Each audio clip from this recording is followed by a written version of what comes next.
Good morning dear students. Gayatri school Sanchore के YouTube channel में आप सभी का स्वागत है।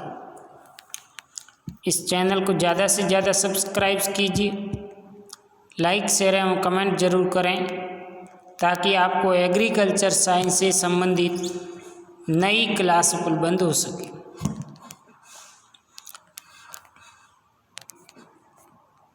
आज अपन लहसुन की वैज्ञानिक खेती किस प्रकार से करते हैं के बारे में अध्ययन करेंगे। लहसुन का वैज्ञानिक नाम है एलियम सेटाइवम। ये भी प्याज की तरह ही एलियेसी कुल का सदस्य है। लहसुन एलियम सेटाइवम एलियेसी कुल की एक नकदी फसल है जो मसाले के रूप में गांठों और सूखी फाकें, लहसुन की चूर्ण एवं पेस्ट के रूप में भोज्य पदार्थों का स्वाद बढ़ाने, चटनी, अचार, टमाटर, केचप इत्यादि के रूप में इसका प्रयोग किया जाता है। लहसुन में एलिसीन नामक सक्रिय तत्व पाया जाता है। ये जैव प्रतिरोधी का काम करता है। इसका तेल लकवा व अल्सर आदि के विकारों को दूर करने, कृमिनाशक व टॉनिक के रूप में होता है। लहसुन का उपयोग उच्च रक्तचाप में धमनीय दाब कम करने में भी होता है। इसमें फास्फोरस, विटामिन सी व अन्य प्रमुख तत्व पाए जाते हैं। जलवायु। लहसुन की खेती विभिन्न प्रकार की जलवायु में की जा सकती है। इसकी खेती मुख्यतः शरद ऋतु में की जाती है। इसकी फसल के लिए अत्यधिक गर्मी व ठंड अनुकूल नहीं होती। फाकों की फुटान के लिए 15 डिग्री सेल्सियस तापमान अच्छा रहता है। मृदा एवं खेत की तैयारी।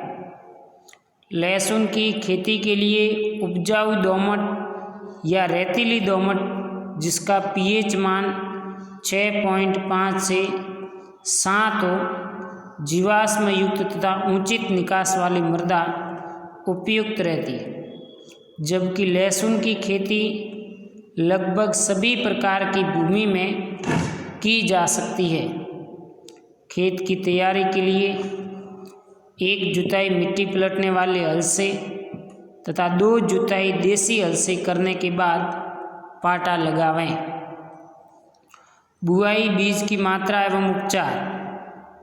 लहसुन की बुआई के लिए गांठों से जुड़ी हुई कलियों का प्रयोग करते हैं। 400 से 500 किलोग्राम कलियां प्रति हेक्टेयर क्षेत्र के लिए आवश्यकता रहती है। उचित उपज के लिए 6 से 8 ग्राम बाहर की कलियां उपयुक्त रहती है। इसकी बुआई का समय अक्टूबर से नवंबर तक का है। बुआई से पूर्व कलियों को डायथेन M45 नामक की फफूंदनाशी दवा से उपचारित किया जाता है। खाद एवं उर्वरक। अच्छा फसल उत्पादन प्राप्त करने के लिए खेत की तैयारी के समय 200 से 250 क्विंटल प्रति हेक्टेयर की दर से गोबर की अच्छी सड़ी हुई खाद खेत में अच्छे तरीके से मिला जाता है। इसके अलावा नाइट्रोजन 100 से 125 किलोग्राम, फॉस्फोरस 50 किलोग्राम और पोटास 50 किलोग्राम प्रति हेक्टेयर की दर से तत्व के रूप में देना चाहिए। नाइट्रोजन की 1/3 मात्रा, फॉस्फोरस तथा पोटास की पूरी मात्रा बुआई से पहले तथा शेष नाइट्रोजन 2 बराबर भागों में बांटकर बुआई के 40 और 60 दिन बाद खड़ी फसल में टॉप ड्रेसिंग के रूप में आप दे दें। सिंचाई।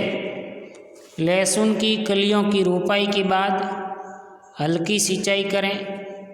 इसके पश्चात 8 से 12 दिन के अंतराल से आप सिंचाई करते रहें। निराई गुड़ाई, बुआई के 20 से 25 दिन बाद पहली निराई गुड़ाई व दूसरी निराई गुड़ाई पहली निराई गुड़ाई के 1 माह के पश्चात करनी चाहिए और फसल में गहरी गुड़ाई नहीं करें। खुदाई एवं उपज, लहसुन की ऊपरी पत्तियां जब पीली पड़ जाए, पीली पड़ कर के गिरने लगे, सूख जाए, तब खुदाई करनी चाहिए। इस वक्त गांठें भी जमीन के ऊपर दिखाई देने लगती है। लहसुन की फसल पकने में 5 से 6 माह का समय लगता है। गांठों को पत्तियों सहित उखाड़ लिया जाता है। गांठों को 3-4 दिन तक छाया में सुखाने के बाद पत्तियों को गर्दन से 2 से 3 सेंटीमीटर छोड़कर काट देते हैं या 25 से 30 लहसुन की पत्तियों को बांधकर गुच्छियाँ बना लेते हैं। औसत उपज 80 से 100 किलोग्राम प्रति हेक्टेयर की दर से प्राप्त होती है। लहसुन का भंडारण गुच्छियों के रूप में या कंदों को टाट की बोरियों में रख करके करते हैं। भंडारण शुष्क, हवादार व ठंडी जगह पर करना चाहिए। कलियों के अंकुरण को रोकने के लिए MH मैलिक हाइड्रेजाइड नामक नियामक 600 ग्राम या का 200 लीटर पानी में घोल बनाकर प्रति एकड़ के घोल का छिड़काव कर पत्तियां हरी रहती है और खराब नहीं होता। नेक्स्ट है कद्दू वर्गीय कुकुरबिटेसी कुल की सब्जियां। कद्दू वर्गीय सब्जियां कुकुरबिटेसी कुल के अंतर्गत आती है। सब्जियों के में कद्दू वर्गीय सब्जियां अपना विशेष स्थान रखती है। इसकी उपलब्धता रस में लगभग 9 से 10 महीने तक है वो रहती है। आर्थिक दृष्टिकोण से भी इसका महत्व अधिक है। इसका उपयोग कच्चा सलाद, खीरा, ककड़ी पकाकर सब्जी के रूप में, लौकी, तोरई, करेला, कंदरू, छप्पन कद्दू, मीठे फल के रूप में तरबूज, खरबूज, मिठाई बनाने में पेठा, परवल, लौकी, अचार बनाने में करेला आदि का प्रयोग होता है। इस कुल की कई सब्जियों में औषधीय गुण भी पाए जाते हैं। लौकी व करेला का जूस मोटापे व मधुमेह को दूर करने के लिए किया जाता है। कुकुरबिटेसी कुल की कुछ महत्वपूर्ण सब्जियां कौन कौन सी हैं? पहला है तरबूज, सिट्रुलस लेनेंटस, खरबूज, क्यूकुमस मेलो, ककड़ी, क्यूकुमस मेलो इसकी वैरायटी यूटिलिसिम, टिंडा, सिट्रुलस लेनेंटम, लौकी, लेजिनेरिया सिसेरिया, खीरा, क्यूकुमस सेटाइवस, तोरी, लूफा एक्यूनटेंगला, करेला, मोमोल्डिका चर्नेशिया, काशीफल, कुकुरबिटा मोस्चाटा, छप्पन कद्दू, कुकुरबिटा पेपो, पेठा, बेनिन कास, इसीपंडा, कांगन, तरबूज, सुगर बेबी, आसाई यामेटो, दुर्गापुरा मीठा, दुर्गापुरा केसर इत्यादि प्रकार की इसकी होती है उन्नतशील किस्में। मृदा एवं जलवायु, इन सब्जियों को सभी प्रकार की मृदाओं में उगाया जा सकता है। फिर भी दोमट एवं ब्लू दोमट मृदा विशेष रूप से उपयुक्त पाई गई है। मृदा में जैविक पदार्थ पर्याप्त मात्रा में होना चाहिए तथा जल निकास का समुचित प्रबंधन होना चाहिए। इसकी खेती नदियों के किनारे भी की जा सकती है। मृदा का pH मान 6 से 8 के मध्य होना चाहिए। मुख्य रूप से कद्दू वर्गीय सब्जियां गर्म जलवायु की फसलें हैं। इनमें ज़्यादा ठंड व पाला सहन करने की क्षमता नहीं होती। इसकी खेती के लिए सर्वाधिक तापमान 40 डिग्री सेल्सियस, न्यूनतम तापमान 20 डिग्री सेल्सियस है। खीरा, लौकी तथा कद्दू के लिए उपयुक्त तापमान 20 से 25 डिग्री सेल्सियस हैं, जबकि खरबूज व तरबूज के लिए 40 डिग्री सेल्सियस एवं इससे अधिक तापमान, साथ ही तेज धूप तथा शुष्क मौसम फलों में मिठास बढ़ाने में सहायक सिद्ध होता है। तरबूज और खरबूज में फल पकते समय वर्षा होने पर स्वाद में फीके हो जाते हैं। टिड्डा, फूट, ककड़ी व लौकी बरसात के मौसम में भी लगाए जाते हैं। बुआई का समय तरबूज, खरबूज व ककड़ी की बुआई फरवरी मार्च में की जाती है। वही तुरई, खीरा, लौकी, कद्दू, करेला व टिड्डी को ग्रीष्मकालीन फसल के रूप में बुआई फरवरी मार्च में, वर्षाकालीन फसल के लिए जून जुलाई में करते हैं। नदी तट पर बुआई का उत्तम समय नवंबर से फरवरी के मध्य है।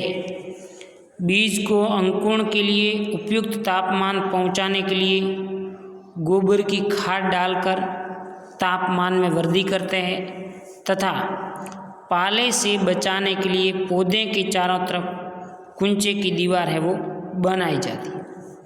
खाद एवं उर्वरक: गोबर की सड़ी खाद, वर्मी कंपोस्ट 20 से 25 टन प्रति हेक्टेयर खेत में बीज बोने के 3 से 4 सप्ताह पहले भूमि तैयार करते समय अच्छी तरीके से मिला दें। इसके अलावा 50 kilogram nitrogen, 30 kilogram phosphorus, 30 kilogram potash प्रति हेक्टेयर की दर से आवश्यकता पड़ती है। देसी खाद फॉस्फोरस व पोटास की पूरी मात्रा, नाइट्रोजन की 1/3 मात्रा अर्थात 30 किलोग्राम नाइट्रोजन बुआई के समय भूमि में मिला करके देने से तथा शेष नाइट्रोजन की मात्रा 2 बराबर भाग में बांटकर टॉप ड्रेसिंग खड़ी फसल के रूप में प्रथम बार बुआई के 25 से 30 दिन बाद दूसरी बार फूल आने के समय देना चाहिए। सिंचाई इरिगेशन: बीज की बुआई खेत में नमी की पर्याप्त मात्रा रहने पर ही करनी चाहिए, जिससे बीजों का अंकुरण एवं वृद्धि अच्छी प्रकार से हो। वर्षाकालीन फसल के लिए सिंचाई की विशेष आवश्यकता नहीं पड़ती। केवल लंबे समय तक वर्षा न होने पर आप सिंचाई करें। औसतन गर्मी की फसल में 4 से 6 दिन के अंतराल पर, जाड़े की फसल को 10 से 15 दिन पर पानी देना चाहिए। खरबूज और तरबूज की फसल में फलों की बढ़वार होने के बाद पानी की आवश्यकता है वो नहीं पड़ती। पौधे को सहारा देना: ग्रीष्मकालीन कद्दू वर्गीय सब्जियों में साधारणतः सहारा देने की आवश्यकता नहीं पड़ती, लेकिन वर्षाकालीन फसल में लौकी, तुरई फलों को सड़ने से बचाने के लिए बेलों का किसी मचान या अन्य से सहारा देने पर उनकी बढ़वार और उपज पर बहुत अनुकूल प्रभाव पड़ता है। प्रमुख कीट एवं व्याधियाँ: पहला है रेड बीटल, लाल भृंग। ये कीट लाल रंग का होता है तथा अंकुरित एवं नई पत्तियों को खाकर छलनी कर देता है। इसके प्रकोप से कई बार पूरी फसल नष्ट हो जाती है।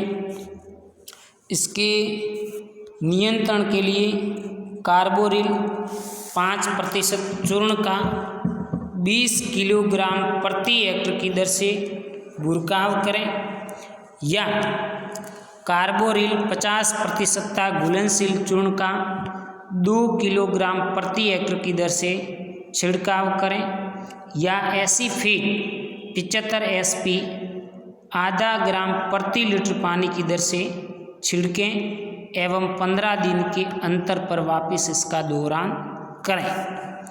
फ्रूट फ्लाई, फल मक्खी, ये करेला, तुरई, टिड्डी, ककड़ी, खरबूजे आदि को अधिक नुकसान पहुंचाती है। इसके प्रकोप से फल काने हो जाते हैं। मादा मुलायम फलों के छिलके के अंदर अंडे दे देती है। अंडों में से डिंबक निकलते हैं जो फल के गुद्दे को खाकर सड़ा देते। फल विकृत व छोटे रह जाते। नियंत्रण के लिए प्रभावित फलों को लार्वा सहित नष्ट कर देना चाहिए। पौधों के आसपास की जमीन की खुदाई जनवरी फरवरी में करने से मक्खी की संतति ऊपर आ जाती है और तेज धूप के कारण ये नष्ट हो जाती है। इसके नियंत्रण के लिए मेलाथियान 50 ईसी, डाईमीथियोएट 30 ईसी 1 ml का प्रति लीटर पानी की दर से छिड़काव करें और आवश्यकता अनुसार 10 से 15 दिन के बाद आप छिड़काव का दोहरान कर सकते हैं। बरूथी पत्तियों की निचली सतह पर रहकर रस चूसती है। इसे पत्तियों पर प्रारंभ में सफ़ेद धब्बे बनते हैं। इसके नियंत्रण के लिए इथियान 50 ईसी 0.6 ml प्रति लीटर पानी में घोल करके जून के द्वितीय सप्ताह में इसका छिड़काव करें। चूर्णिलासिता ये विशेष रूप से जाड़े वाले लौकी कुम्हड़ा पर लगने वाला सामान्य रोग है। प्रथम लक्षण पत्तियों आर्तनों की सतह पर सफ़ेद या धुंधले धूसर धब्बों के रूप में दिखाई देता है। कुछ दिनों बाद ये धब्बे चूर्ण युक्त हो जाते हैं। उग्र आक्रमण के कारण पौधों का असमय निष्पत्रण हो जाता है। इसके कारण फलों का आकार छोटा रह जाता है। इसके नियंत्रण के लिए खेत को स्वस्थ रखें। रोगग्रस्त फसल के अवशेष एकत्रित करके खेत में ही जला दें। बोने के लिए रोगरोधी किस्मों का चयन करें। फफूंदनाशी दवा जैसे कैलिक्सिन 0.05%, 1/2 ml दवा 1 लीटर पानी में घोल बनाकर 7 दिन के अंतराल पर आप इसका छिड़काव कर सकते हैं। मलानी रोग या जड़ विलग्न रोग यह आमतौर पर खीरा, खरबूज, लौकी में पाया जाता है। रोगग्रसित पौधा मुरझा जाता है। पौधे की जड़ भी सड़ जाती है, जिसके कारण पौधा धीरे धीरे सूख जाता है। नियंत्रण के लिए रोगग्रसित पौधों को खेत से निकालकर जला देना चाहिए। बीज को वाविस्टिन 2.5 ग्राम दवा प्रति किलोग्राम की दर से उपचारित करके बोना चाहिए एवं ट्राइकोडर्मा 3 से 5 किलोग्राम प्रति हेक्टेयर की दर से खेत में डालें। खीरा मोज़ेक वायरस रोग कई पत्तियों में चितकबरापन और सिकुड़न के रूप में प्रकट होता है। पत्तियां छोटी, हरी पीली हो जाती हैं और इनकी वृद्धि रुक जाती है। पुष्प गुच्छों में बदल जाते हैं। ग्रसित पौधा बौना रह जाता है। इसके नियंत्रण के लिए रोगग्रस्त पौधों को उखाड़ करके जला देना चाहिए। खेत के आसपास से जंगली खीरा अन्य कुल के अन्य खरपतवारों का उन्मूलन कर देना चाहिए। रोगवाहक कीटों से बचाव के लिए मेलाथियान 0.1% का घोल बनाकर 10 दिन के अंतराल में 2 से 3 बार आप इसका छिड़काव भी कर सकते हैं। तो इस प्रकार से ये थी सब्जियों की वैज्ञानिक खेती का अध्ययन। आगे अपन पढ़ेंगे अलंकृत बागवानी और फलों की फूलों की वैज्ञानिक खेती किस प्रकार से वो की जाती है। Okay, thank you.